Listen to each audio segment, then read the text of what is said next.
Hello my dear friends, कैसे हैं आप लोग। आइए फ्रेंड्स स्टार्ट करते हैं अपना mission GATE and ESC 2021 and 2022। Okay friends, यहाँ पर फ्रेंड्स जल्दी से हमारा ये YouTube channel Unacademy GATE mechanical जल्दी से आप लोग सब्सक्राइब कर लीजिए। और देखिए फ्रेंड्स, अभी हम लोग यहाँ पर प्रोडक्शन इंजीनियरिंग का एक क्विक रिवीजन कर रहे हैं, क्योंकि एसएससी जेई यूपीपीएससी एई और एनएलसी का एग्जाम शिफ्ट हो गया, तो अभी उसके रिगार्डिंग हम लोग थोड़ा सा एक क्विक रिवीजन चला रहे हैं। ये हमारी टीम है और ये मेरा ब्रीफ प्रोफाइल है, ये आप लोग पहले भी कई बार देख चुके होंगे। तो आइए फ्रेंड्स, जैसा कि हम लोग हमने कुछ दिनों पहले भी मेटल कटिंग स्टार्ट किया था, जिसमें हमने ये कई सारे टॉपिक्स हमने डिस्कस किए थे। मेटल कटिंग के बेसिक्स, टर्निंग, उसके बाद टाइप्स ऑफ कटिंग, ऑर्थोगोनल और ऑब्लिक कटिंग, उसके बाद कटिंग फोर्सेस देखे थे हमने, थर्मल एस्पेक्ट ऑफ मशीनिंग देखा था, एनर्जी इन मेटल कटिंग देखी थी, और टाइप्स ऑफ चिप्स देखे थे, सिंगल पॉइंट कटिंग टूल, उसके बाद टूल सिग्नेचर, उसके बाद ये surface finish, cutting tool material, machinability, cutting analysis, उसके बाद शियर फोर्स का, शियर स्ट्रेन का एनालिसिस, वेलोसिटी एनालिसिस, उसके बाद हमने कटिंग टूल मटेरियल देखे थे, उनकी प्रॉपर्टीज देखी थी, हमने यहाँ पर फोर्स एनालिसिस और मर्चेंट साइकिल देखा था। ये इतनी चीजें हम लोग अभी तक डिस्कस कर चुके हैं। ठीक है फ्रेंड्स, आगे बढ़ते हैं, अपने डिस्कशन को आगे बढ़ाते हैं और नए टॉपिक्स को देखते हैं।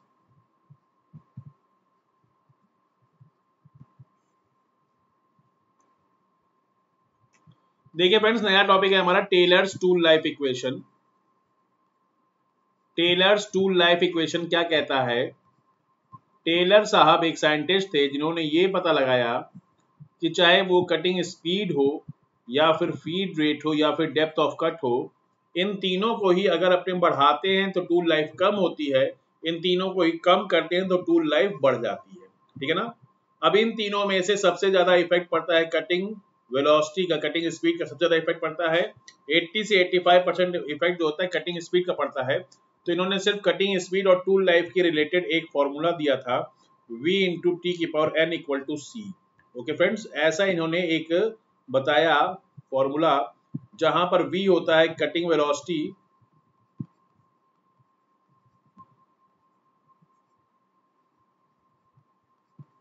Okay,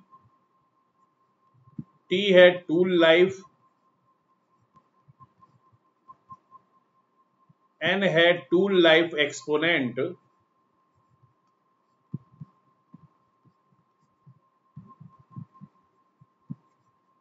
and c is the constant, c is the machining constant।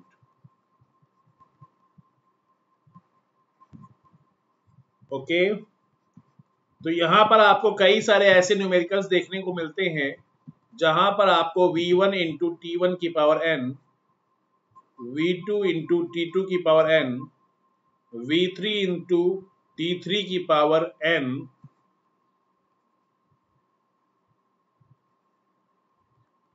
ये ऐसा करते हुए कांस्टेंट मानना होता है और इन्हें सॉल्व करना होता है। ओके फ्रेंड्स, यहां पर देखिए ये जो n है, ये n सिर्फ और सिर्फ टूल मटेरियल के ऊपर डिपेंड करता है, depend on tool material only. Okay, whereas ये जो c होता है, ये work piece material and tool material दोनों पर डिपेंड करता है। ठीक है ना फ्रेंड्स, बोथ पर डिपेंड करता है सी। ये क्वेश्चन, ये चीजें अक्सर पूछी जाती हैं,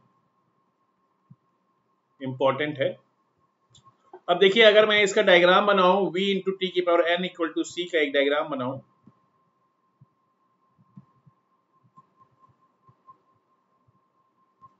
एक एक्सिस पर मैंने बना लिया कटिंग स्पीड, y एक्सिस पे लेटेस्ट सपोज मैंने v दिखा दिया है, और x एक्सिस पे मैंने टूल लाइफ t दिखाया है। ओके, तो इनके बीच में जब मैं डायग्राम बनाऊंगा तो ये डायग्राम कुछ ऐसा बनेगा। ठीक है ना फ्रेंड्स, डिक्रीजिंग एक्सपोनेंशियल, ये हमारा कुछ डायग्राम बनता है। अब मेरे पास ये जो इक्वेशन है v इंटू टी की पावर n इक्वल टू सी,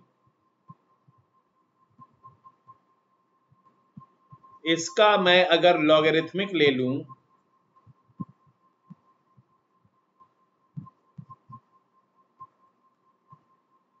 इसका अगर मैं लॉगरिथमिक ले लूं तो ये क्या हो जाएगा, ये हो जाएगा log v प्लस में n log t, ये log c हो जाएगा। तो इसको c जब एक पहले से कांस्टेंट है तो अपने इसको एक और नया कांस्टेंट c1 मान सकते हैं। चलो मान लो c1 ले लिया इसे। ओके, तो ये क्या आ गया मेरे पास, ये आ गया मेरे पास log v प्लस में n log t equal to c1 हो गया। या फिर इसी को अपने लिख सकते हैं log v equal to minus n log t plus में c1। ओके, तो अब अगर मैं यहां पर एक डायग्राम, अब मैं यहां पर अगर ग्राफ बनाना चाहूं किसके किसके बीच में, log v और log t के बीच में, log v और log t के बीच में अगर मैं डायग्राम बनाना चाहूं तो ये कुछ ऐसा डिक्रीजिंग स्ट्रेट लाइन बनेगा। ठीक है फ्रेंड्स, ये देखिए आपका y equal to mx plus C, ऐसा आपने स्ट्रेट लाइन का इक्वेशन पढ़ा होगा।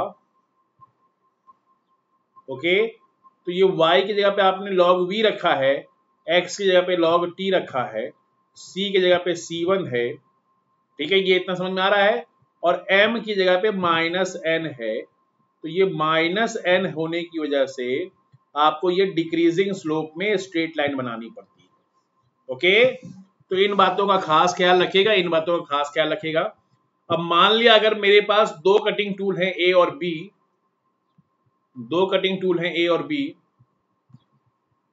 और यहां पर मैंने उन दोनों कटिंग टूल ए और बी के लिए log v और log t के बीच में डायग्राम बनाया है, ग्राफ खींचा है, और ये जो ग्राफ है ये पैरेलल स्ट्रेट लाइन है। तो एन ए और एन बी में से कौन सा बड़ा हो जाएगा, ऐसे ही एन ए और एन बी, एन ए और एन बी, ऐसे ही सी ए और सी बी में से। तो देखिए फ्रेंड्स, दो की चूंकि दोनों n क्या रिप्रेजेंट करता है, n रिप्रेजेंट करता है यहां पर स्लोप को रिप्रेजेंट कर रहा है, और निगेटिव स्लोप था तभी आपने डिक्रीजिंग स्ट्रेट लाइन बनाई है। तो फ्रेंड्स देखिए क्या करना होगा, यहाँ पे Na और Nb ये दोनों पैरेलल स्ट्रेट लाइंस है, पैरेलल लाइंस हैं, तो Na और Nb एक बराबर हो जाएंगे। ओके, ऐसे ही यहां पर आपके पास Ca और Cb रिप्रेजेंट करते हैं इंटरसेप्ट। तो आप देखें, ये चाहे y एक्सिस पर इंटरसेप्ट की बात हो और चाहे x एक्सिस पर इंटरसेप्ट की बात हो, दोनों ही एक्सिस पर जो इंटरसेप्ट आपको देखने को मिल रहा है, दोनों ही एक्सिस पर जो इंटरसेप्ट आपको देखने को मिल रहा है, एक मिनट फ्रेंड्स, दोनों ही एक्सिस पे जो आपको इंटरसेप्ट देखने को मिल रहा है वो इंटरसेप्ट कुछ इस टाइप से है जिसमें कि ये B का इंटरसेप्ट बड़ा है। Okay friends, CB is greater than CA। तो यहां इस डायग्राम के हिसाब से इन चीजों को याद रखिएगा। ठीक है ना फ्रेंड्स, आगे बढ़ते हैं,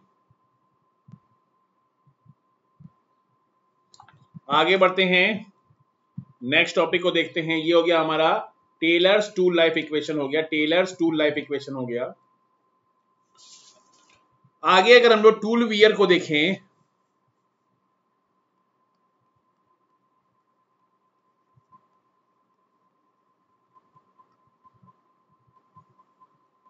आगे अगर हम लोग टूल वियर देखें, टूल वियर क्या होता है फ्रेंड्स, कटिंग टूल जो होता है, कटिंग टूल में कटिंग के दौरान क्या होता है कि धीरे धीरे कटिंग टूल इरोड होता जाता है। तो यहां पर कटिंग टूल में ये आपको तीन टाइप का मैकेनिज्म होता है और टूल वियर दो टाइप का होता है। ओके,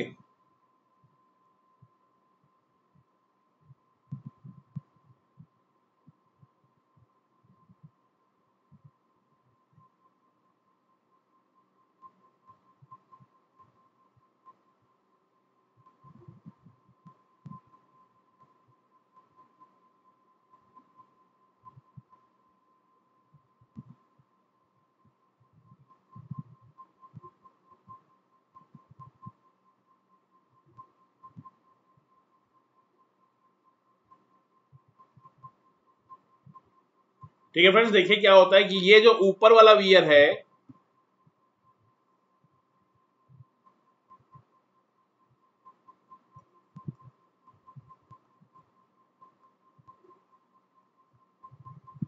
ये है क्रैटर वियर, और ये आपको ये जो नीचे वाला वियर है,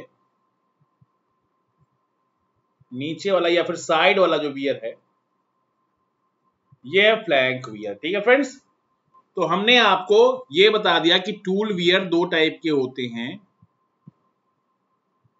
एक तो crater wear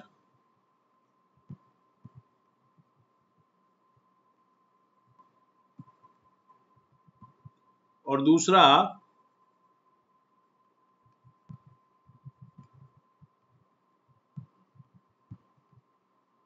flank wear. Okay, दूसरा है फ्लैंक वियर।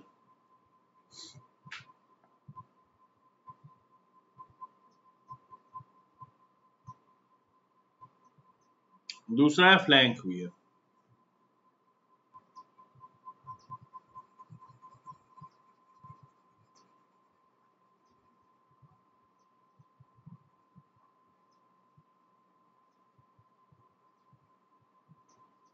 ओके, तो देखिए क्रैटर बियर में क्या होता है फ्रेंड्स, क्रैटर बियर थोड़ा पीछे से बनना स्टार्ट होता है। आप देख सकते हो कि ये है टूल की टिप, ये है टूल का टिप, तो टूल के टिप से ये बनना स्टार्ट नहीं हो रहा, थोड़ा पीछे से बनना स्टार्ट हो रहा है, जबकि फ्लैंक वियर एकदम टूल के टिप से ही बनना स्टार्ट हो जा रहा है। तो इसका क्या रीजन है, देखिए क्या होता है फ्रेंड्स कि पहले हम लोग डिस्कस कर लेते हैं mechanisms of tool wear.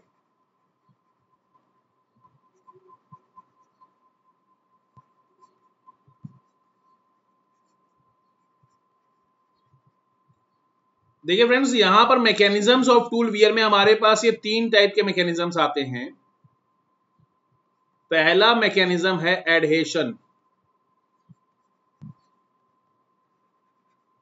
Okay, adhesion का मतलब क्या हुआ, कई बार ऐसा होता है कि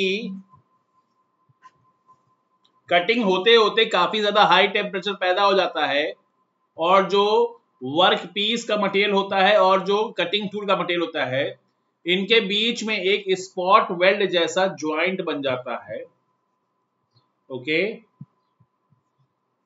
स्पॉट वेल्ड जैसा ज्वाइंट बन जाता है, और ये जो ज्वाइंट बनता है, ये ज्वाइंट आपका जैसे ही बनता है फिर थोड़ी देर में फिर ब्रेक हो जाता है। तो जब ये ज्वाइंट फिर ब्रेक होता है, बनता है और ब्रेक होता है, make and break, make and break, make and break, बार बार बनता है और बार बार टूटता रहता है। तो ये इसका मेक एंड ब्रेक वाला जो कॉन्सेप्ट है, ये बार बार कंटिन्यूअसली होता है। तो हर बार जब भी एक बार स्पॉट वेल्ड ज्वाइंट बनने के बाद टूटता है, तो अपने साथ 2 4 10 मॉलिक्यूल्स जो होते हैं कटिंग टूल के, वो लेकर के आगे बढ़ जाता है।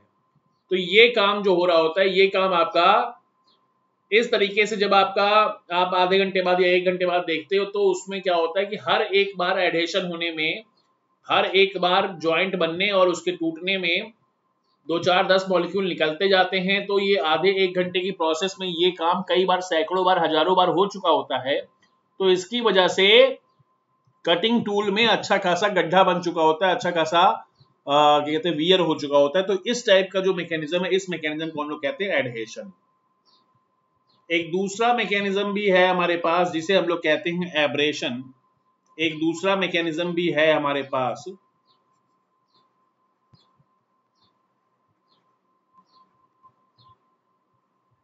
जिसे हम लोग कहते हैं एब्रेशन। एब्रेशन में क्या होता है फ्रेंड्स, एब्रेशन में क्या होता है कि एक हमारे पास वर्कपीस रहता है, उस वर्कपीस में बीचों बीच में कहीं कोई एक हार्ड पार्टिकल, एक इम्प्योरिटी के रूप में एक हार्ड पार्टिकल हो, एक इम्प्योरिटी के रूप में कोई हार्ड पार्टिकल वर्कपीस के बीचों बीच में हो, और ये कटिंग टूल हाई स्पीड से मूव करते हुए आ करके इस हार्ड पार्टिकल से अचानक से कांटेक्ट करेगा। अचानक से इंपैक्ट लोडिंग होने की वजह से, इंपैक्ट लोडिंग होने की वजह से इम्पैक्ट लोडिंग होने की वजह से ये कटिंग टूल आपका ब्रेक कर जाएगा, टूट जाएगा, और इस टाइप का जो टूल वियर होता है, इस टाइप के टूल वियर को हम लोग कहते हैं एब्रेशन। ओके। एक तीसरे टाइप का टूल वियर होता है हमारे पास जिसे हम लोग कहते हैं डिफ्यूजन।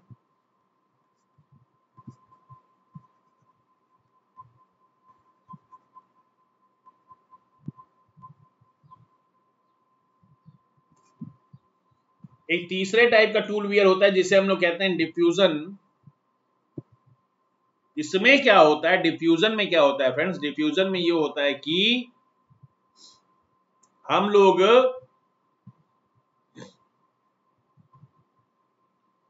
इसमें क्या होता है, डिफ्यूजन में क्या होता है कि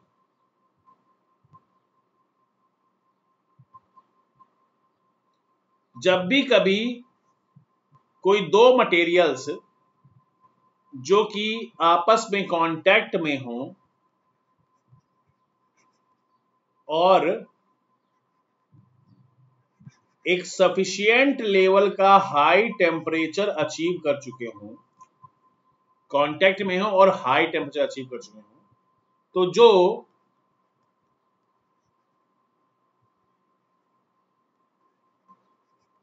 हाई कंसंट्रेशन जोन होता है वहां से जो एटम्स या मॉलिक्यूल्स होते हैं वो लेस कंसंट्रेशन जोन में जाने की टेंडेंसी रखते हैं। ठीक है ना फ्रेंड्स, ये जो एटम्स या मॉलिक्यूल्स हैं ये हाई कंसंट्रेशन जोन से लेस कंसंट्रेशन जोन की तरफ जाने की टेंडेंसी रखते हैं। कब? जब उन्हें हाई टेम्परेचर मिले और ये दोनों मटेरियल आपस में कांटेक्ट में हो। तो कटिंग के दौरान क्या होता है, कई बार कटिंग के दौरान यहां पर आपका ऐसा हो जाता है कि कोई ऐसा मटेरियल है, कोई ऐसा एटम या मॉलिक्यूल है जो कि कटिंग टूल में भी है और वर्क पीस में भी है। जैसे कि आप डायमंड और स्टील को अगर आप देखें, स्टील की अगर आप कटिंग करा रहे हैं डायमंड से, तो वैसे तो देखा जाए हार्डनेस के लेवल पे स्टील बहुत ही कम हार्ड होता है in compare to diamond. Diamond बहुत ज्यादा हार्ड होता है इन कंपेयर टू स्टील। लेकिन पर क्या होता है कि डायमंड में भी कार्बन है और स्टील में भी कार्बन है, और डायमंड में जो कार्बन है वो हाई कंसंट्रेशन जोन में है, स्टील में जो कार्बन है वो लेस कंसंट्रेशन जोन में है।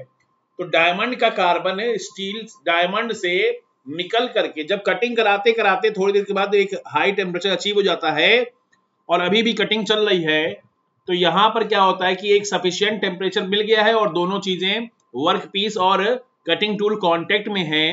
तो ये कटिंग टूल से जो कार्बन के जो एटम्स हैं वो निकल करके जंप करके इसमें वर्क पीस, जो स्टील का जो वर्क पीस है उसमें डिफ्यूज करने लगते हैं, और यही जो प्रोसेस होती है ये प्रोसेस कहलाती है डिफ्यूजन। ओके फ्रेंड्स, यही जो प्रोसेस है ये प्रोसेस कहलाती है डिफ्यूजन। तो इस डिफ्यूजन प्रोसेस में आपका कुछ भी हो सकता है, कोई भी बड़े से बड़ा डिफिकल्ट से हार्ड मटेरियल वियर आउट हो सकता है इस डिफ्यूजन की वजह से। एडहेशन और एब्रेशन की वजह से शायद डायमंड को कोई फर्क ना पड़े, लेकिन डिफ्यूजन की वजह से डायमंड की भी बैंड बच जाती है, वो भी सरेंडर कर देता है। ठीक है फ्रेंड्स, तो ये हमारे पास तीन टाइप के मैकेनिज्म्स हैं, ये हमारे पास तीन टाइप के मैकेनिज्म्स हैं, ये वो तरीके हैं जिनकी वजह से टूल वियर होता है। और ये दो टाइप के टूल वियर हैं। जो रेक सरफेस पे जो टूल वियर होता है उसे हम लोग कहते हैं क्रैटर वियर। रेक सरफेस पर जो टूल वियर होता है, tool wear at the rake surface is known as crater wear, and tool wear at the rate flank surface is known as flank wear. Okay, is known as flank wear. तो ये कुछ बातें हैं जो कि आपको ध्यान में रखनी होंगी, इससे आपको काफी फायदा होगा। ओके, आगे बढ़ते हैं फ्रेंड्स, मशीनिंग पे आते हैं, इकोनॉमिक्स ऑफ मशीनिंग पे आते हैं।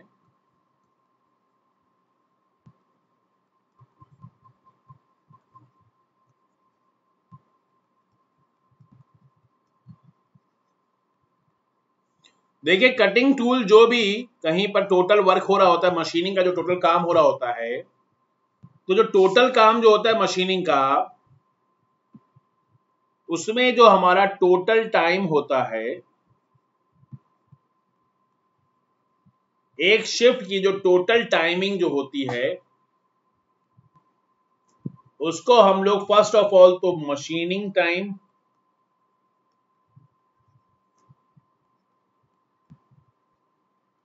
Plus idle time plus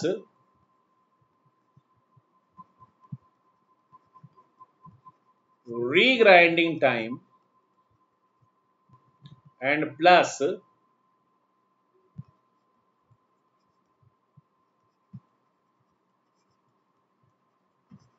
tool changing time में डिवाइड कर सकते हैं। ओके, मशीनिंग टाइम का मतलब वो एक्चुअल टाइम जितने टाइम तक मशीनिंग हो रही है, जितने टाइम तक कटिंग टूल और वर्कपीस कांटेक्ट में रहते हैं। आइडल टाइम मतलब वो टाइम जब हमारा एक वर्कपीस पर मशीनिंग हो जाए और उस वर्कपीस को खोल करके नीचे रखे हम लोग और एक नया वर्कपीस उठा करके हम लोग यहाँ मशीन पर रखें और फिर उसको क्लैंप करें, तो ये जो टाइम होता है इस टाइम को कहते हैं आइडल टाइम। इस टाइम पर आपकी मशीन तो ऑन रहती है, मशीन को आप बार बार बंद नहीं करते हो, मशीन ऑन रहती है, लेकिन कटिंग टूल और वर्कपीस आपस में कांटेक्ट में ना रहने की वजह से कटिंग टूल आपका खाली रहता है। ओके, तो इसे हम लोग कहते हैं आइडल टाइम।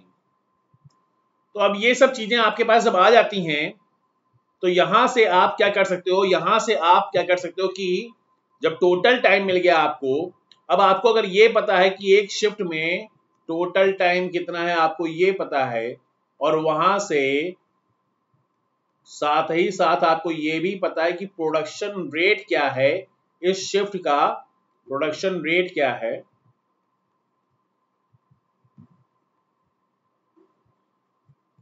ओके, ये चीजें अगर आपको पता है, तो यहां से फिर आप क्या कर सकते हो, प्रोडक्शन रेट से आप क्या कर सकते हो कि आप पर यूनिट टाइम निकाल सकते हो।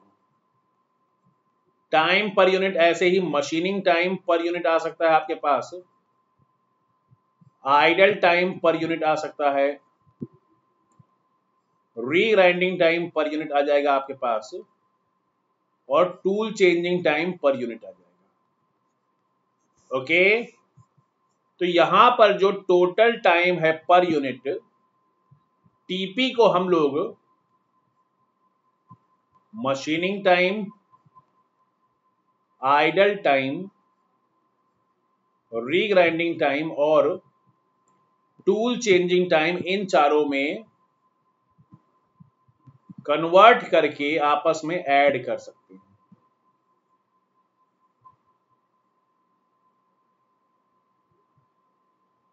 ठीक है ना। अब क्या है, यहां पर हमारा ये आ गया। अब इसके बाद हम लोग क्या कर सकते हैं, इसके बाद हम लोग, अगर मुझे ये पता है कि एक शिफ्ट में टोटल खर्चा कितना आता है, लेट अस सपोज वर्कर्स कितनी सैलरी लेते हैं, और मुझे जो एक्स्ट्रा मटेरियल कुछ या बिजली का बिल या फिर कुछ सपोर्टिंग मटेरियल जो देना पड़ता है वर्कर्स को, वो सबका टोटल खर्चा मैं मिला लूं, और वहां से मैं एक शिफ्ट में जितनी यूनिट बनाता हूं उसके ऊपर अगर डिवाइड कर दूं, मान लिया मेरे एक शिफ्ट का टोटल खर्चा आता है 3,000 रुपए का, और मैं एक शिफ्ट में 300 यूनिट का प्रोडक्शन करता हूं, तो पर यूनिट खर्चा कितना है, 10 रुपए का खर्चा आया। ओके, पर यूनिट खर्चा आया है 10 रुपए का, और यहां पर मुझे क्या मिल रहा है, मुझे टाइम पता है पर यूनिट का, तो यहां पर मैं पर यूनिट का जो खर्चा आ रहा है उसको अगर मल्टीप्लाई कर दूं, तो यहां पर मुझे कॉस्ट पर यूनिट भी मिल सकती है। ठीक है फ्रेंड्स, इन चीजों को अगर मैं आपस में रीअरेंज करूं, तो मुझे क्या मिल सकता है,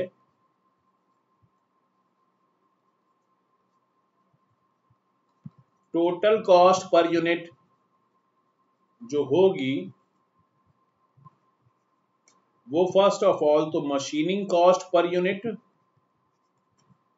प्लस में आइडल कॉस्ट पर यूनिट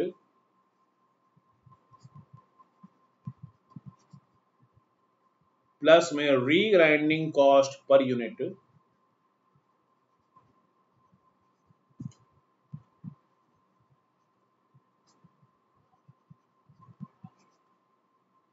और प्लस में टूल चेंजिंग कॉस्ट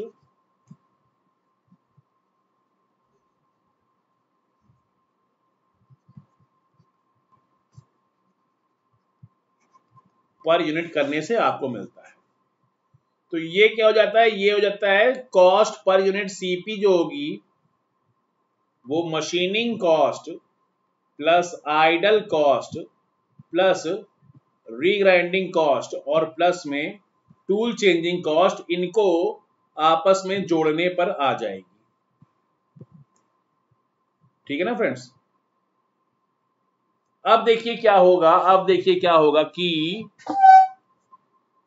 अब यहां पर मेरे पास दो टाइप की क्राइटेरिया आ सकती है, मेरे पास दो टाइप की क्राइटेरिया आ सकती है। पहला तो मैं प्रोडक्शन करूं कुछ इस फिलॉसफी के साथ कि मुझे मिनिमम कॉस्ट खर्च करनी है, मिनिमम इनपुट कॉस्ट क्राइटेरिया जो है, इनपुट कॉस्ट मिनिमम रहे। तो इस क्राइटेरिया से मैं जब मशीनिंग कराता हूं तो क्या होता है, लेट अस सपोज मैंने मान लिया VMC is the cutting speed of tool for minimum cost, cutting speed of tool for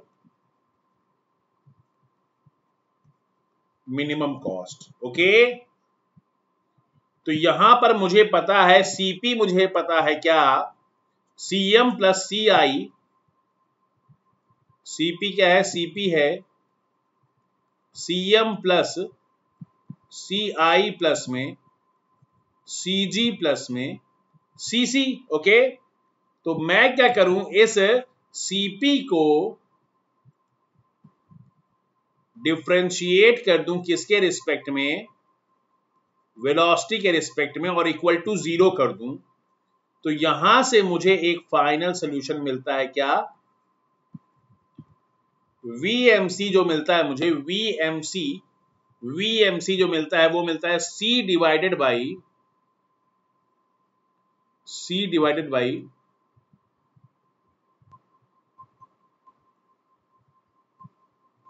1/n minus में 1 into TC plus CG/CM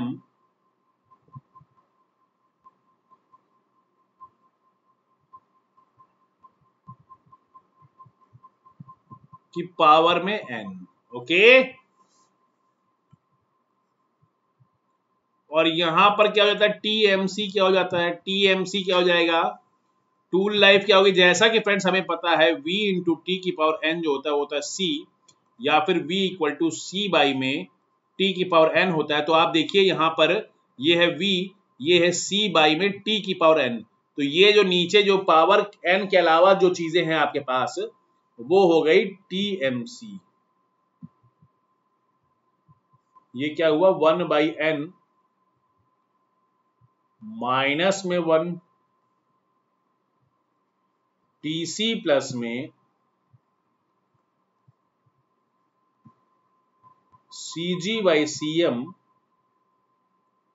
is the TMC, is the tool life for the minimum cost। Okay, तो एक तो मेरे पास ये criteria आया VMC का, cutting velocity for minimum cost आई, और एक मेरे पास क्या क्राइटेरिया आया, tool life for minimum cost आ गया, TMC। ओके, अब यही कहानी अगर मैं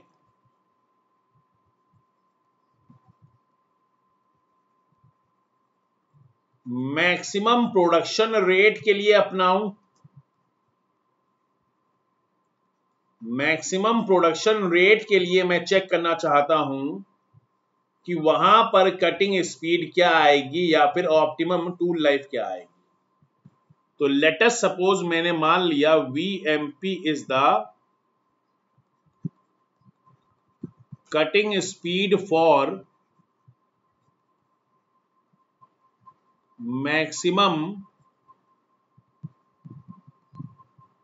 प्रोडक्शन रेट। ओके, अब यहां पर क्या है फ्रेंड्स, यहां पर हम लोग टीपी को देखेंगे। टीपी क्या दिया हुआ है, टीपी दिया हुआ है हमें जो कुछ भी टीपी दिया हुआ है टीएम प्लस में टीआई प्लस में टीजी प्लस में टीसी। ओके, तो रेट ऑफ प्रोडक्शन हमें देखना है, तो रेट ऑफ प्रोडक्शन क्या होता है, ये यही 1/TP होता है। ओके, ये 1/TP होता है। तो रेट ऑफ प्रोडक्शन आ गया मेरे पास, रेट ऑफ प्रोडक्शन आ गया मेरे पास 1/TM प्लस में TI प्लस में TG प्लस में TC। तो मैं क्या करूंगा, इसका मैक्सिमम प्रोडक्शन रेट निकालने के लिए यही जो आरपी आया है मेरे पास, इसको डिफरेंशिएट कर दूंगा वेलोसिटी के साथ और इक्वल टू 0 करूंगा। तो यहां से मुझे क्या मिलता है, यहां से मुझे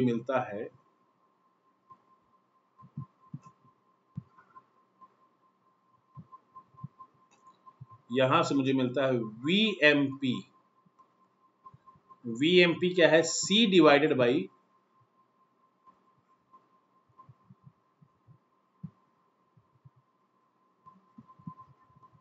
1/n-1 इंटू TC की पावर n। ओके, और ऐसे ही TMP क्या मिलता है, TMP मिलता है मुझे 1/n minus 1 into TC। Okay, ये दो चीजें मुझे मिल गई। एक तो मुझे मिल गया VMP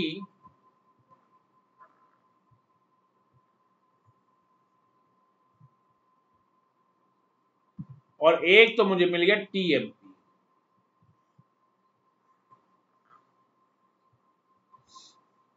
तो मिनिमम कॉस्ट क्राइटेरिया के लिए अगर मैं देखूं तो मुझे ये दो मिनिमम कॉस्ट क्राइटेरिया के लिए मुझे इक्वेशन मिला था A और एक इक्वेशन मिला था B। ऐसे ही मैक्सिमम प्रोडक्शन रेट के लिए मुझे एक इक्वेशन मिलता है C और एक इक्वेशन मिलता है D। तो इन चार इक्वेशन से मैं अगर देखूं तो मुझसे अगर पूछा जाए कि आप VMC और VMP के बीच में बताइए कि कौन सा बड़ा है या कौन सा छोटा है, या क्या दोनों बराबर है, या कुछ भी नहीं कह सकते हैं, ऐसे ही TMC और TMP के बीच में रिलेशन बताइए। ये चीज अगर पूछ ली जाए तो कैसे करेंगे। देखिए फ्रेंड्स, VMC और VMP में आप देखो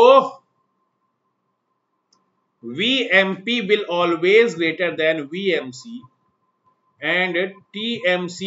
यहां पर देखो आप फ्रेंड्स, TMC में देखो आपका कुछ एक्स्ट्रा ऐड हो रखा है, TMC में कुछ एक्स्ट्रा ऐड हो रखा है ना, ये इतनी चीज एक्स्ट्रा ऐड हो रखी है। तो ये चीज जब एक्स्ट्रा ऐड हो रखी है तो हर हाल में ये जो TMC है वो TMP से बड़ा हो जाएगा। जो चीज आप एक्स्ट्रा ऐड कर दोगे, और दो कॉस्ट का जो रेशियो है वो तो हमेशा पॉजिटिव में ही आएगा, तो हमेशा ही TMC जो है वो आपका बड़ा होगा किससे, TMC हमेशा ही बड़ा होगा TMP से। तो उस केस में जब ऊपर की चीज, जब नीचे वाली चीज बड़ी हो गई तो आप इक्वेशन B की वैल्यू जब बड़ी है तो इक्वेशन B जब इक्वेशन A में नीचे आएगा तो जो इक्वेशन A का रेशियो है वो छोटा हो जाएगा। तो ये हमारा लेटेस्ट फाइंडिंग हो गई, ये सबसे इंपॉर्टेंट फाइंडिंग यही है, ये मैं स्टार मार्क कर रहा हूं। ठीक है फ्रेंड्स, तो ये चीजें अक्सर आपसे पूछी जाती हैं। तो बस आज के लेक्चर को यहीं पे स्टॉप करते हैं। ड्रिलिंग एक बहुत लंबा टॉपिक है, कल हम लोग इसको स्टार्ट करेंगे। ड्रिलिंग और ग्राइंडिंग, इन चीजों को हम लोग कल देख लेंगे। ठीक है फ्रेंड्स, कोशिश करेंगे कि फिर आगे और भी चीजें जल्दी से जल्दी निपटा दी जाए। ठीक है फ्रेंड्स, तो बस इस लेक्चर में इतना ही। इस वीडियो को अब यहीं स्टॉप करते हैं, कल फिर मिलेंगे। तब तक के लिए wish you good luck and thank you.